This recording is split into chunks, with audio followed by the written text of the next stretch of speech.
Rick Ross is furious, locked and loaded, and now the truth is exploding. New revelations claim he secretly tried to take out Big Meech after years of betrayal, manipulation, and a savage comeback that almost ended his career. This is a real-life street chess game of deception, revenge, and power, and it's only now that the final moves are being revealed. The story starts with betrayal.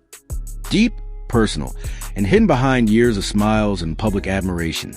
To the world, Rick Ross and Big Meech seem like brothers in arms. Ross was the self-proclaimed biggest boss, constantly name-dropping Meech, wearing his legacy like a badge of honor, and claiming allegiance to BMF in interviews, lyrics, and even lifestyle. But behind the scenes, it was a different game altogether, one where loyalty was used as bait, and Big Meech was a prey. See, back in the day, Meech trusted Ross. Despite being behind bars, Meech still had influence, still had power, and most importantly, still had a legacy to protect. He allowed Ross to carry the BMF brand into mainstream, thinking the rapper would honor it, elevate it, and maybe even help secure financial strength for Meech's family while he served his sentence. But Ross had other plans rooted in greed, ambition, and ruthless business. Ross allegedly used the BMF image not as a tribute, but as a vehicle. He built a large part of his empire, an image using Meech's name, the BMF code, and the raw authenticity that came from aligning with a real street legend. But when the checks didn't reach the right people, when the support didn't add up, and when the BMF circle realized Ross was the only one cashing in, it hit the fan. Meech, from behind prison walls, began cutting ties and calling out the fake love. And Ross? He didn't like that at all. What happened next changed everything. In what insiders are calling a calculated move of vengeance, Meech started playing his own game. Words started leaking. Big Meech had his people put pressure on Ross's business. Quietly but effectively. Venues suddenly weren't available. Old allies went cold, and certain deals dried up without warning. Ross couldn't figure out at first, but soon he realized Meech was pulling strings from inside the prison walls. And he wasn't playing. One of the biggest hits came in the form of Rick Ross's attempted expansion into Hollywood. Remember when Ross tried to make his own BMF documentary? Yeah, that was supposed to rival 50 Cent's version.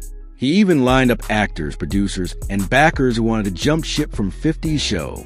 But out of nowhere, the funding disappeared, the talent backed out, and rumors started that the streets weren't rocking with it. Why? Because Meech made one phone call, just one, and the project turned to ashes. Ross was furious. He had just invested a chunk of his own money, and now it was a loss. That was Meech's message. You play me, I'll bury your legacy. But here's where things go dark. The rage that built up in Rick Ross didn't just stay emotional. According to close sources and some very disturbing whispers from the streets, Ross didn't take that humiliation lightly. He started sending messages back, not through tweets or interviews, but through movement. People started noticing strange figures showing up around BMF associates. Unmarked cars, watchers, tension. Even behind bars, Meech's crew felt it. And then, the unthinkable. One of Meech's longtime allies was reportedly ambushed, not killed but hospitalized, and the message was clear. Tell Meech to fall back. At first, people thought it was random. But those close to the situation knew. It had Ross written all over it. Now here's where it gets real spicy. One of the men allegedly involved in that attempted hit was later picked up on unrelated charges. And in a leaked interrogation report that mysteriously surfaced just days ago, the man hinted at being paid by a famous rapper from Miami to shake things up with that BMF dude. He didn't name names. But come on, the dots ain't hard to connect. Meech's people, upon hearing this, reportedly flipped the entire chessboard. They didn't go to the police. They didn't do interviews. They went to war in silence. Ross's tour dates in certain cities were suddenly canceled due to security concerns. His Maybach music label stopped promoting certain artists overnight. Even some of his usual social media activity slowed down. The pressure was on. He had made a move on a king, and now the board was collapsing under him. But Ross isn't built to fold. Nah, he sees himself as a Don, the Teflon boss. So instead of retreating, he went deeper. Rumors started swirling that Ross had made calls to connect with heavyweights in the South, try to strengthen his street ties again. Some even say he offered serious money, six-figure stacks, to anyone who could close the Meech chapter permanently. The streets heard it, and so did Meech. That's when everything hit the ceiling. A highly trusted source from within the BMF family leaked something chilling. That Meech, after all these years, was planning something massive to expose Ross.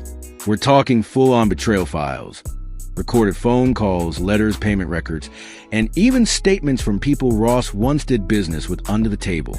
Meech wanted the world to know that Ross was a fraud, a manipulator, and now a man so blinded by ego that he would risk everything to protect the empire he built off another man's name. That's why Ross is furious right now. He knows the truth is closing in, and he knows that Meech ain't bluffing. The most recent development? A quiet but chilling post from a BMF-affiliated page showed nothing but a chessboard with a caption, "Last move coming." No names, no faces, but everyone knew what it meant. And hours later, Ross